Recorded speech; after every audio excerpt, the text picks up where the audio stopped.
Good morning, ladies and gents. How we doing? Welcome to the video. Let's get after it.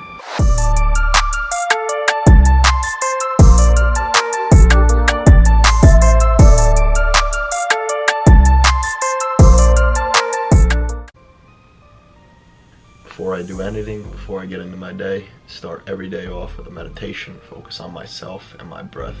It's changed my life. Try it out.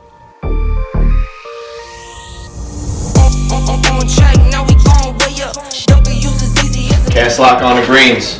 Can't slack on the greens.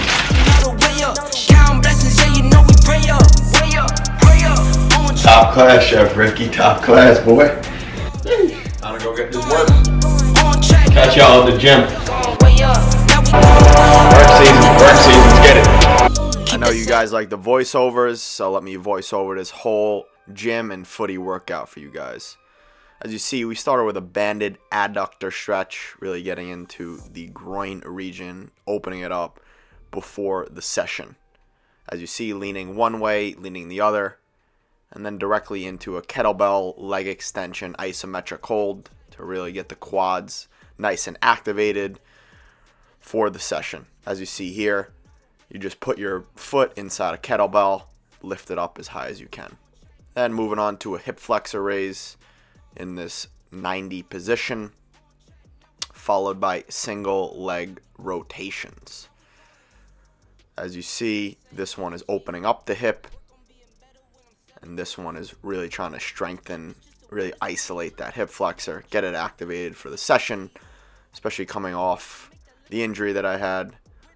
This stuff is really ideal, and honestly ideal for any footballer. Then we went into a dynamic warm-up, got some distance, got some rhythm in, some skips, and then into some back pedal hip shift shuffles, keeping the chest forward. And then back into these Kill Me 180s.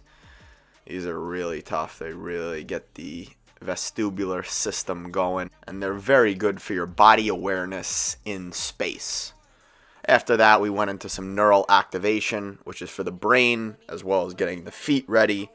As you see, just in and outs for 6 seconds as fast as I can, not bringing the legs together, keeping them pretty wide in a nice strong base. Then we went into some more activation, some hip twist karaokes. Really, really good for the separation of the hips and really opening up that T-spine, the upper body region, as well as the hips. If you're a footballer, I'm sure you do this all the time in warm-ups, but you should really focus on twisting those hips every single time you go forwards, every single time you go backwards. And then we're just getting into some light sprint work, just a slow back pedal, shuffle the feet directly into an acceleration, really trying to push off that leg, get myself out of the gate, and accelerating forward. We were at about 60 to 70% here.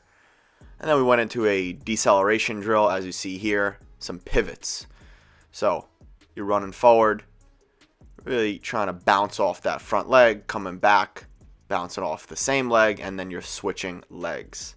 The key here is really whipping the leg. This definitely isn't an easy one, and I need to get better with the rhythm and really popping out there. You don't want to stop too hard, you just want to be bouncy. Then we went into a multi-directional speed drill, really working on the lateral shuffles and the decels that we had just worked on. Brian is calling out numbers, and I'm shuffling to that number. You can't hear him because I'm not trying to get copyrighted for this. So if you have a partner, just have he or she just call out some numbers. And then we went into a nice core stabilization drill. It's basically shielding the ball, using that stability ball, really trying to activate that core. And then we went into some dumbbell RDLs to really activate, strengthen the hamstrings, the glutes in this nice hinge position.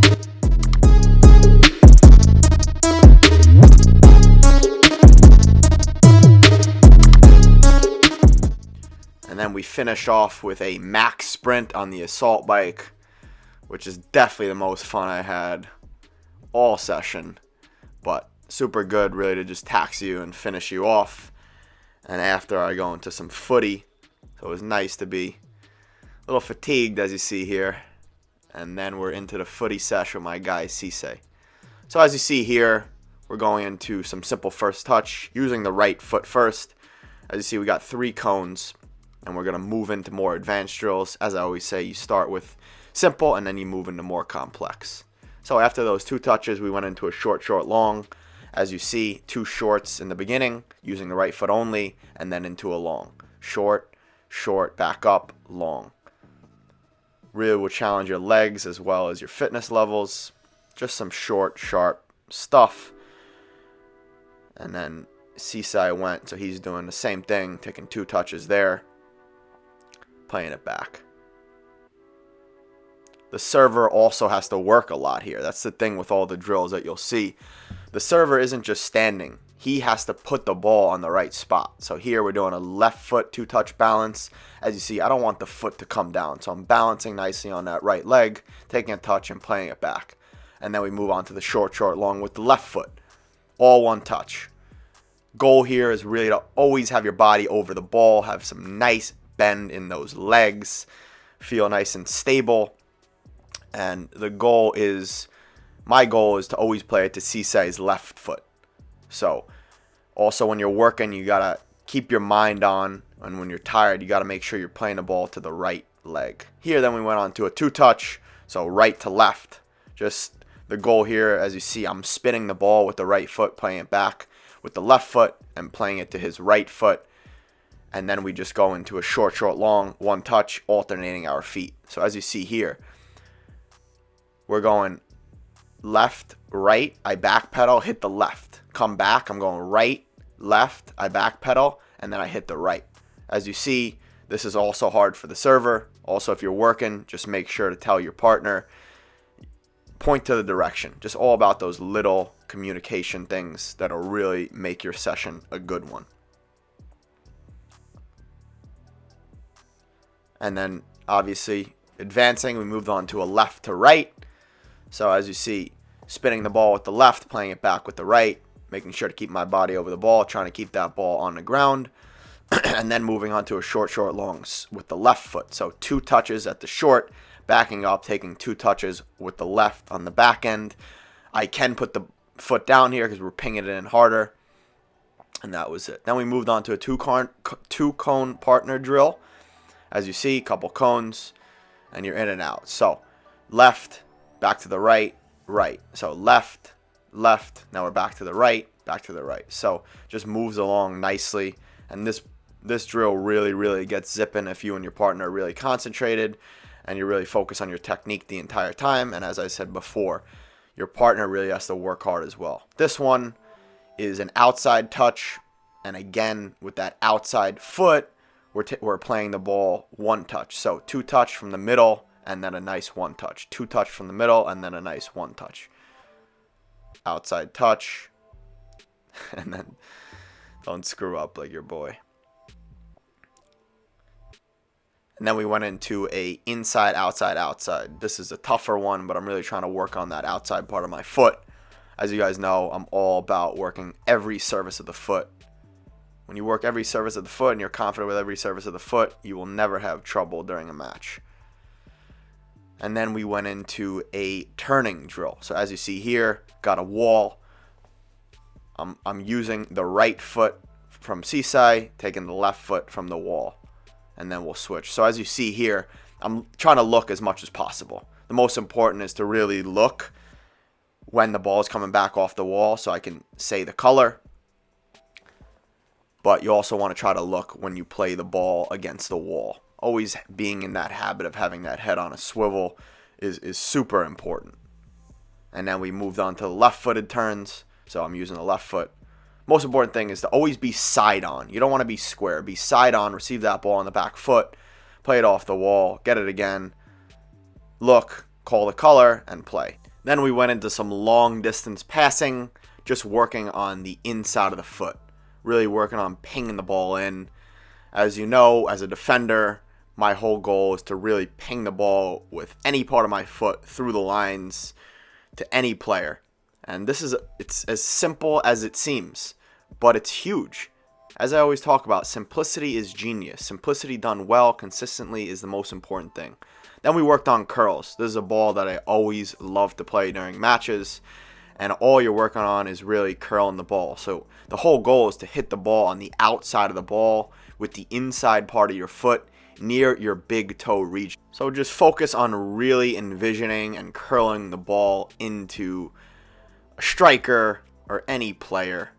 And then we worked on some outside the foot curls, which is something, like I said before, I really want to work on. Definitely not my best attribute, but as always, you got to work on it. Then we went on to some laces on the ground. This is one of my favorite balls to play. I've showed you guys simple drills to do that would improve this with juggling. The whole goal here is to really keep your body over the ball, and you want to hit the ball in the middle of your foot, in your laces, and you want your toes to be plantar flexed the entire time. So you want the toes, the foot, to be pointed down, keeping a nice, strong ankle. Then we went into some chips, so getting nice and underneath the ball, clipping it in the air. Just if you're a defender, whatever position you're playing, just envision playing it into someone. So Seaside is a forward, I'm a defender. I'm just envisioning playing the ball, clipping it into the attacker's chest, having him take it down, and then he plays it back to me. So once again, very, very simple, but being able to do this with both feet is really crucial.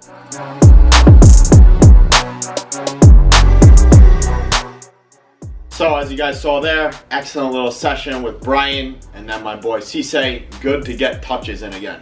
I haven't done a partner session in about 3-4 months, so I was happy with how it went. Heart rate was nice and high. We got a nice sweat in for about 45-60 minutes.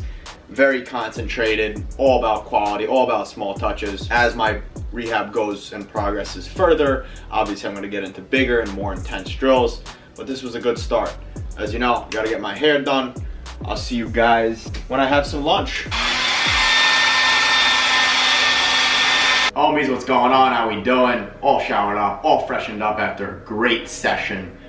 About to hop into some lunch, but I wanted to just touch on a topic real quick before I eat some lunch. Something that I really want to preach to a lot of younger players, or even players my age. I actually spoke with a couple of guys on the phone this week. A couple of players reach out to me. They want to get on the phone with me and ask me my opinion on their career, what I've done, what I've learned, and how to take their career in the right direction. And the constant theme throughout every conversation when talking to these guys is do not rush. Do not rush. Take care of every single day and trust your training and the process. And it's a cliche saying, but it's huge. One of my biggest regrets is trying to rush, trying to get to the next level too quickly, trying to cut corners. And I wish I just embraced the process, took every day one step at a time, and just see where that took me. And that's what I'm doing right now. So for the youngsters out there, I know you want to get to the next level quickly. I know you want to make the next team. I know you want to jump leagues, but trust the process. Do everything every single day in your control to get yourself better, and the rest of it will take care of itself. The last thing you want to do is try to cut corners, try to find hacks, try to find tricks, whatever it is to get to the next level. It's not going to work. The most important thing is trusting your training, doing what you need to do every single day, taking care of yourself like I talk about all the time on here, eating right, sleeping right, training right, recovering right, listening to your body, surrounding yourself with great people, connecting with great people, and just trusting in that. And just taking one day at a time, enjoying every single day, and not trying to rush into the future. So I know a lot of people, especially in today's day and age with social media and Instagram, we see these people on Instagram showing their highlight reels. Their highlight reels of how they're signing a contract here, signing a contract there, your friend's getting engaged, you think, oh, you're behind. And the most important thing is you gotta know you are on your own journey. Everyone has their own path. And that's the most important thing to realize. Take one day at a time, embrace your path, embrace who you are, and just keep pushing forward. That's what it's all about.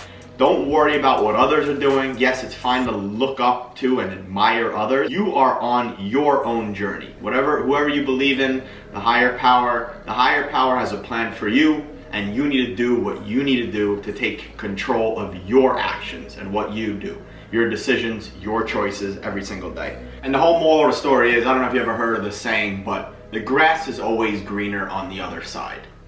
Everyone else's life looks better. Every other decision that you didn't make may look better, but it's not the truth. If you don't enjoy the now and what you're doing right now in the present every single day, there's no point. So like I said, small steps at a time. Take things slowly, one day at a time, step by step, and do not rush. Alright homies, so we ordered Chipotle, post-session meal, excellent meal, getting good quality carbs in, good quality protein, tons of veggies. My order, I get a steak bowl with brown rice, fajitas, pinto beans, mild tomato, medium corn, and some lettuce. If you don't know about Chipotle, if you don't live in the US, when you come here, you better head over there.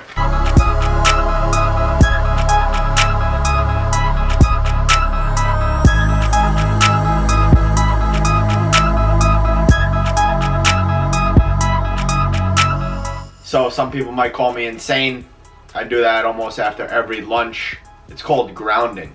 What you do is you literally just walk with bare feet on grass. Very, very good for overall inflammation and getting the energy from the earth. It may sound hippy dippy, but I'm telling you, it really works. I do it after every meal for about 15 to 20 minutes.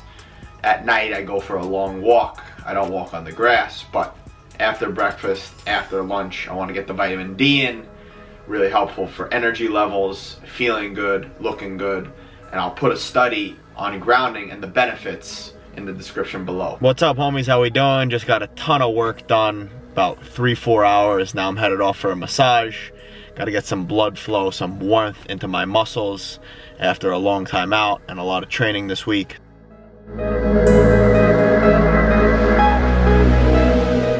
As I always say, as hard as you train, you got to recover as hard or harder. A little 90-minute massage sesh. Let the mind go, let the mind relax. I'll see you guys in a bit. So this is what we got as an appetizer. Nice Rick Fit chopped salad. Paul, what do you think of the Rick Fit chopped salads? Yeah. They're great. Healthy, delicious, satisfying.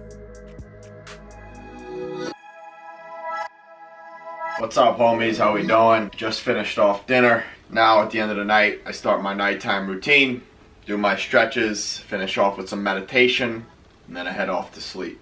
As I always talk about, sleep is huge, so really trying to focus in on that. You might ask, what's going on with these glasses? They're called blue light blocking glasses. They help before sleep because they block out blue light from screens, from light, and they help you secrete melatonin, which obviously helps you sleep. So they're about 50 bucks. I think they're well worth it. Ever since I bought them, I've slept better.